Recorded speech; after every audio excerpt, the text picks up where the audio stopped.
우리가 여호수아 6장을 보았습니다. 여호수아 6장 다들 기억나시죠? 완전한 승리로 끝납니다.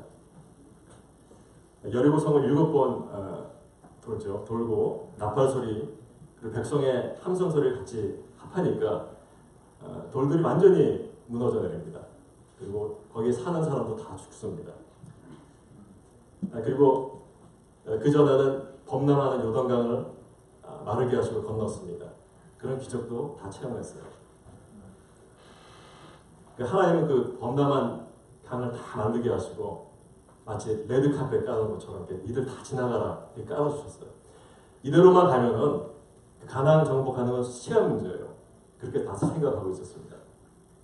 그리고 하나님이 베푸신 기적 이걸 다 소문들이 너무 사방에 퍼져가지고 사기가 하늘을 찌르는 거예요. 이스라엘 사람들이. 그런데 여호수아서의 그 환하고 빛나는 6장과 달리 7장은요 어둡기 시작합니다.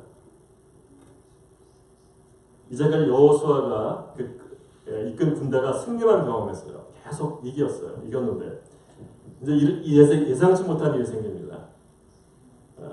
승리에 취해 있는 그 이스라엘 민족들이 아이성을 공격하게 되는데 거기는 아이성은 훨씬 작습니다.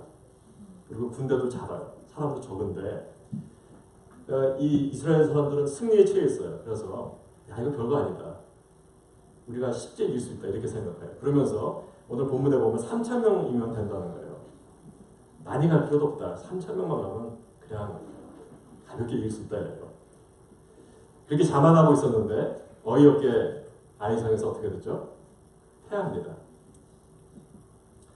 그러니까 이스라엘이 완전히 사기를 잃어요. 사기가 완전 꺾이고 그냥 오늘 성경 본문에 보면 뭐라고 써있냐면요. 그들의 마음을 이렇게 표현했는데 백성의 마음이 녹아 물같이 되었다고 해요. 완전히 물처럼 흐물흐물해진 거예요. 오늘 아이성, 저번 주는 여리고성을 공부했는데 오늘은 아이성이에요. 아이성에 굉장히 중요합니다. 지도 한번 보실까요? 이게 가나안의 정복 지도입니다.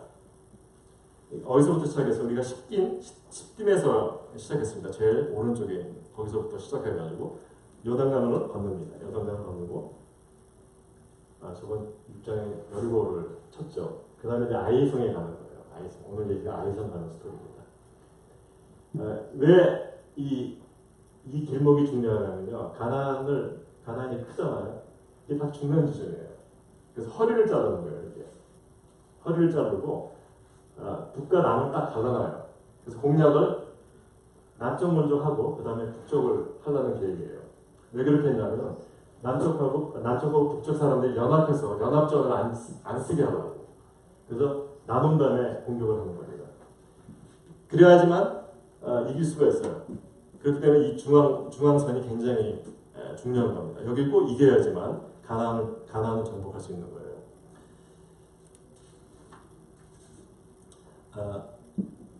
그런데 왜 여리고성을 승리를 주셨는데 아이성에서는 하나님이 어떻게 하셨냐면 하나님이 진노하세요.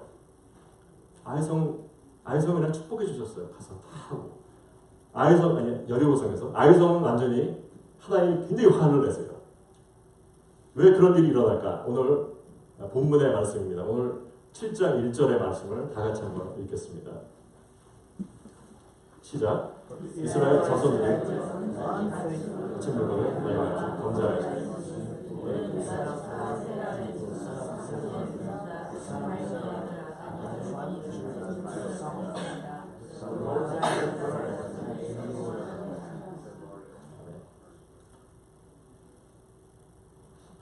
여리고성을 우리가 전쟁했을 때 하나님께서 여리고성의 모든 것을 바치라고 이렇게 명령하십니다. 모든 것을.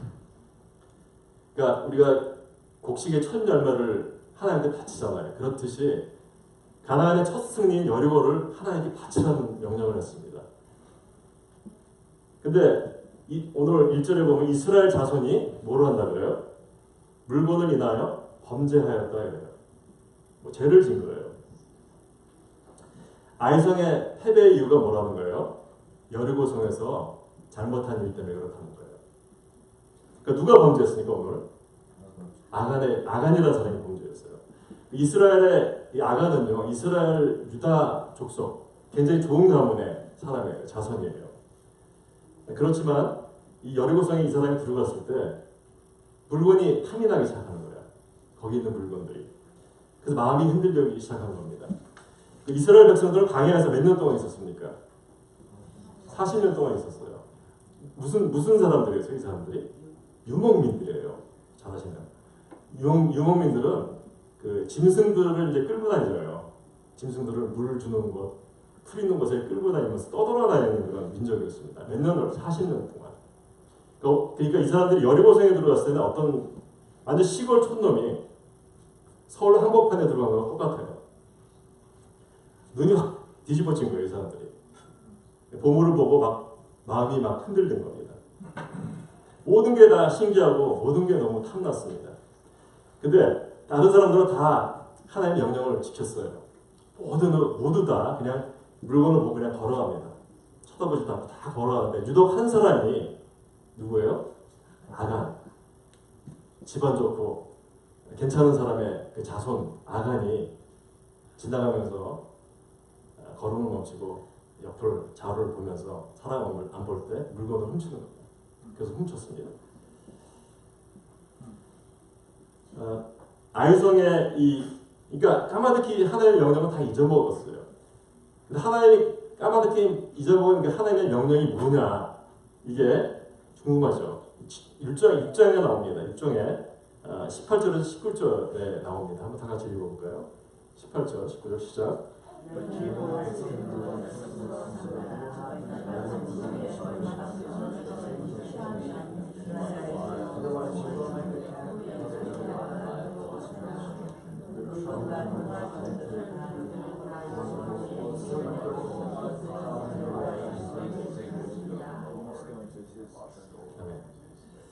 하나님의 명령이 분명합니다. 여기서 18절에 보면은 무슨 단어가 제일 많이 나옵니까? 바치라. 바치라는 단어가 4번이 나옵니다. 아무것도 손대지 말고 온전히 바치라는 거예요. 바치라. 금, 은, 모, 철, 동철, 기구 모두 다 누구 거예요? 여호와 거니까 바치라 이런 말 합니다. 여리고성에서 하나님께서 가르쳐 주는 게 뭘까요? 남의 물건 훔치면 큰일 난다, 벌 받는다 이런 겁니까? 아니면 열심히 바쳐야지 하나님께서 축복해 준다 이런 거예요? 그거 아니거든요. 그게 아니에요. 그 여리고성과 아이성의 교훈은 우리가 앞으로 신앙생활에서 굉장히 중요한 게 들어있습니다. 거기에. 우리 기억나세요? 여리고성 우리가 처음 시작할 때 이스라엘 민족이 들어갈 때 하나님께서 하신 말씀 기억나십니까? Gracious? 그거는 여리고성에 들어가기 전에 얘기고 여리고성에 들어갈 때 하나님께서 내가 이 성을 주었느니라 그래요. 주었다. 하나님께 전쟁도 하기 전에 벌써 주었다 그래요. 하나님께서 주었다 너한테 내 것이다 이래요. 근데 여리고 전쟁이 끝난 다음에 하나님께서 뭐라 그래요? 바쳐라 그래요. 처음에 준다 그랬다가 끝나니까 바치라 그러는 거예요. 기껏 주셨는데 또 바치라니까 얼마나 좀 기분이 안 좋습니까? 안 좋죠. 여리고성을 줬을 때는 막 좋아서 할렐루야 아멘 막 이러는 거야. 막 그랬는데 하나님 바치라 그러는 거야 또. 그러니까 처음부터 이렇게 뺏을 거면 뭐하러 주셨나 이런 불평이 나올 거 아니에요. 그런 지금 기분이에요 이 사람들이. 근데 18절에 또 더 자세하게 세세하게 명령을 또 주십니다. 한번 더 볼까요? 18절 말씀 시작.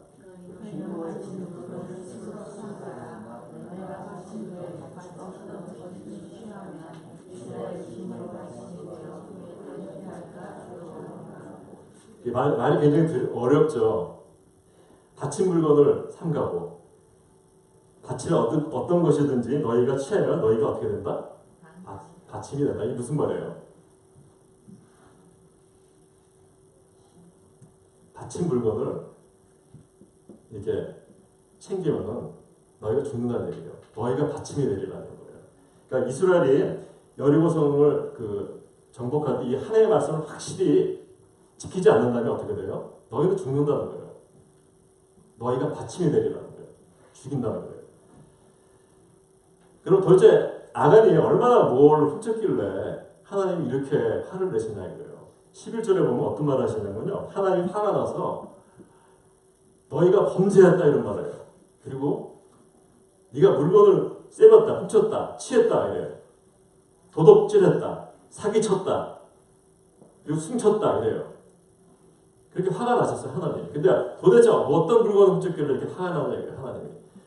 7장 21절에 보면 그 훔친 물건에 대한 목록이 나옵니다. 뭔지 아세요?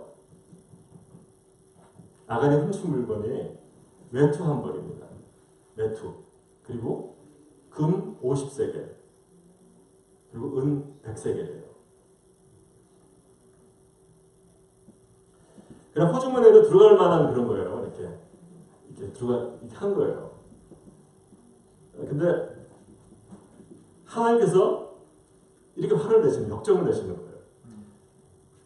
근데 그 아간의 입장에서는 어떻게 대꾸할 수 있을까? 아간은 이렇게 얘기했을 거예요. 하나님, 저는 40년 동안 광야에서 생활하고 알거지였다 이거예요.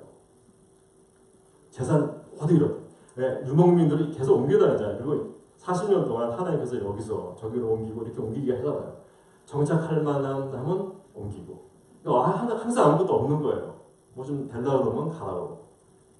40년 동안 아무것도 없다는 거예요. 재산 다 잃었다 이렇게 컴플레인 할 수 있는 거죠. 그죠?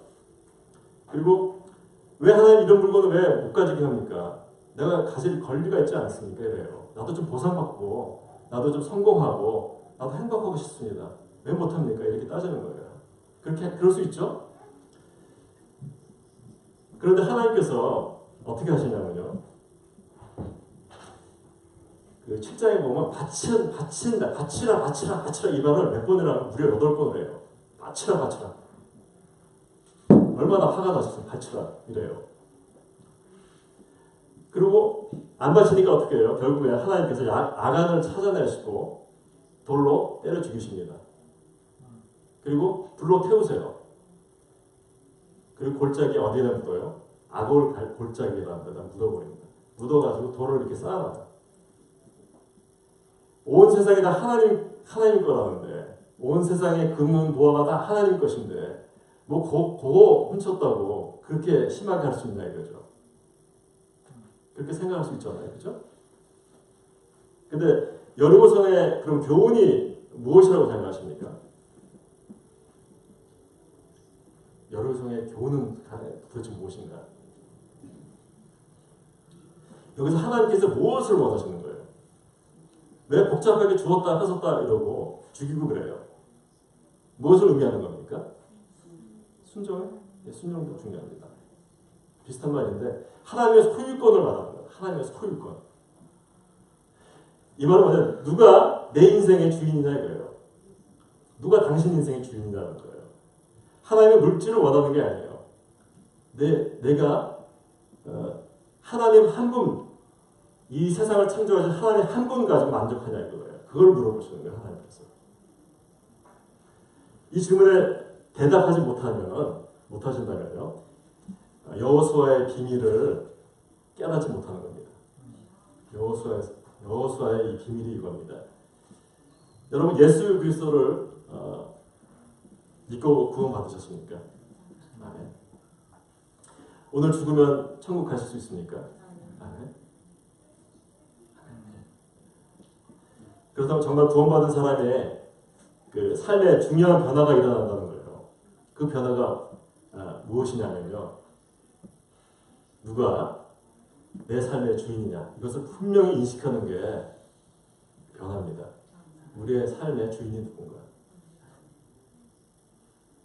여러분 삶의 주인이 누구? 그리스도가 되시길 바랍니다. 아멘. 그리스도가 돼요. 지금까지 내 인생은 김석구가 살았다 이거예요. 살았는데 내가 주인이었지만 예수 그리스도를 구주로 내 마음에 믿는 그 순간에 내 삶의 주인이 바뀐다는 겁니다. 바뀌어. 여러분의 주인이 바뀌는 거예요. 예수님을 믿으면 삶의 주인이 교체된다는 게 이걸 가리키는 게 여리고의 그 뜻입니다. 여리고 함락 작전의 뜻이 주인이 바뀌었다는 겁니다. 아멘. 주인이 바뀌었다는 겁니다. 성도들이 실패하는 이유는 뭡니까? 내가 주인이기 때문에 그래요. 내가 주인이다. 아직도 주인이세요? 누가 주인이세요? 우리가 주인이 되면 안 돼요. 하나님이 주인이 돼야 됩니다. 한국의 목사님들이 그 미국의 큰 그 그레이스 커뮤니티 처치라는 교회가 있습니다. 거기 잔 네거더라는 유명한 목사님이 심호하시는 데인데 거기를 방문했습니다. 그래가지고 한국 목사님들이 이렇게 물어봐요. 여태까지 지금까지 목회하시면서 성공했던 거, 실패했던 것이 무엇이냐 이렇게 물어봅니다. 그 질문했는데 잔 네거더 목사님 무슨 대답을 하시냐면 조금도 망설이지 않고 이런 대답을 해요. 내가 한 것은 다 실패다. 내가 한 건 다 실패였고 예수님이 한 건 다 성공이었다. 이렇게 말해요. 예수님이 한 건 다 성공했다는 거예요. 여러분 우리 안에 예수님이 계십니까? 그러면은 우리의 삶이 승리하는 삶으로 변하는 거예요. 아멘? 아멘. 그런데 현실은 그게 아니라는 거예요. 아직도 우리 안에 뭐가 있다는 겁니까? 우리 안에 아간이 있다는 거예요. 아간이. 우리 안에 아간이 있어요. 아간이 주인이 돼서 살고 있다는 겁니다. 누가 주인인가라는 이 질문에 말이에요. 사도 바울은 굉장히 분명하게 대답했어요. 그게 갈라디아서 2장 20절 말씀입니다. 갈라디아서 2장 20절 다 같이 읽겠습니다. 내가 그리스도와 함께 십자가에 못 박혔느니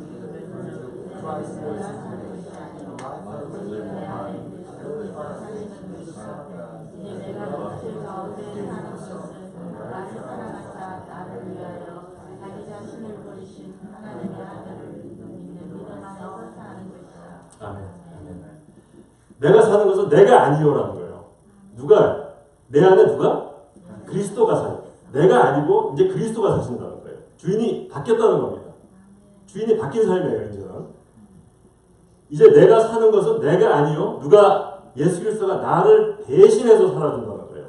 나를 대신해서. 그러니까 완전히 바뀐 삶입니다. 이제 바뀐 삶을 사셔야 돼요. 바울이 왜 이런 고백을 했냐면요. 바울은 내가 하려고 굉장히 노력을 했어요. 내가 어떻게 살아볼까. 그래서 실패할 수밖에 없다는 걸 깨달았습니다. 내가 살아보니까 실패할 수밖에 없다. 내가 죄와 싸워서 이겨보려 했는데 실패할 수밖에 없다는 거예요. 안 돼요. 안 되더라는 거예요. 우리가 처음에는 우리하고 죄하고 이렇게 별개에 이렇게 떨어지는 걸 생각했어요. 근데 해보니까 우리가 연약해지니까 제가 좀 튼튼하다 이렇게 생각했거든요. 근데 바울은 지금 고백이 뭐냐면 죄하고 나하고 같다는 거예요. 별개가 아니라는 거예요. 우리가 죄 덩어리라는 거예요. 우리가 죄 자체라는 거예요. 바울은 그걸 깨달은 거예요. 나는 도저히 문제 안 된다는 거예요. 도저히 안 된다. 해보니까 안 된다는 거예요. 그래서 고백하잖아요. 사도 바울이 어떤 고백을 해요? 나는 공고한 사람이로다. 이 사망의 몸에서 누가 나를 건져내랴. 이런 탄식을 합니다. 바울은요, 우리 아가 죄에 물들어 있는 것을 깨닫고 이게 탄식을 하는 거예요. 우리의 의지나 감정이나 그리고 지식이나 다 포함해서 모든 게 다 오염됐다는 거예요. 완전히 컬업됐다는 거예요. 완전히 컬업됐다는 거예요. 구원에 대해서 인간은 바울은 어떻게 깨달았냐면요. 나는 절대로 무능하다. 구원은 인간이 이룰 수가 없다. 나는 불가능하다. 그 사실을 발견했다는 거예요. 이것이 성경에서 말하는 가장 우리한테 말하는 슬픈 얘기입니다. 이게. 우리는 뭐였다? 죄인이다. 그럼 어떻게 해야 됩니까? 우리가? 죄의 삭은 사망이에요. 죄의 삭은 사망. 죽어야 된다는 거예요. 우리도 아간처럼 이렇게 죽어야 된다는 겁니다. 그래서 아간의 죽음이 우리의 죽음이라는 거예요. 여기서. 7장 25절 26절 한번 읽겠습니다.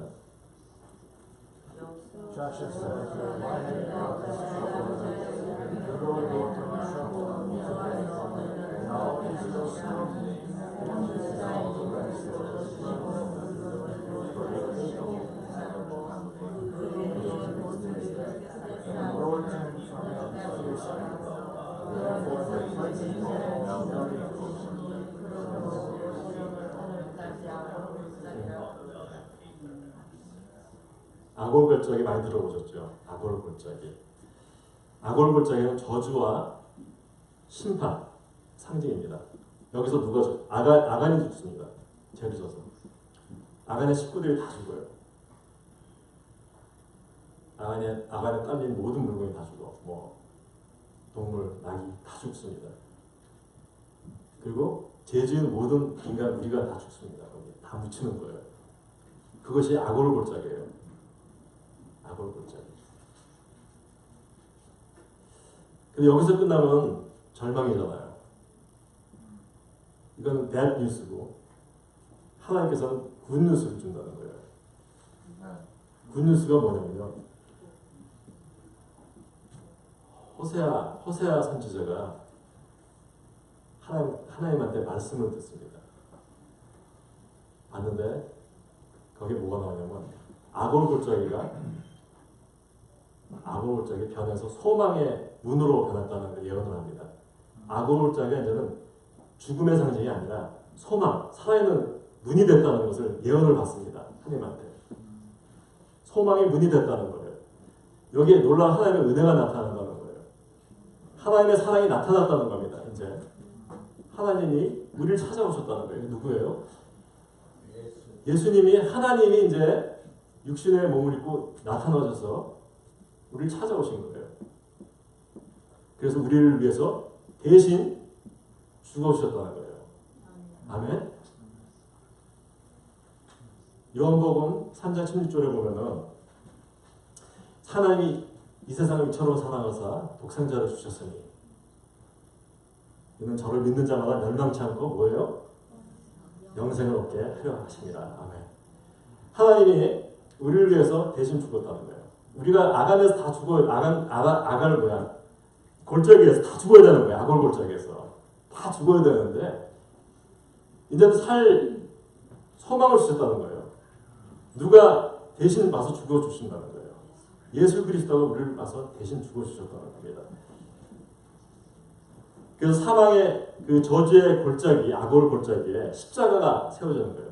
예수 그리스도가 십자가가 세워지면서 우리의 죄를 다 짊어지고 가시는 거예요. 영원한 대제사장이 우리를 대신해서 화목제물이 돼서 죽으셨다는 거예요. 그래서 우리가 사망에서 어디로 갔다? 사망에서 영생으로 생명으로 옮겨갔다는 겁니다. 아멘. 아멘. 그게 소망의 장소입니다. 할렐루야. 아멘. 그럼 여러분 하나님이 이 구원을 이렇게 우리한테 주셨습니다. 이게 놀라운 선물이에요. 선물이죠. 근데 이 놀라운 선물을 구체적으로 어떤 거겠습니까? 하나님께서 독생자 예수를 우리에게 십자가에서 화목제물로 내어 주시기까지 우리를 사랑하셨어요. 그 하나님의 사랑이 궁극적으로 실체, 그 실체가 뭐예요? 우리한테 실체가 되는 거예요.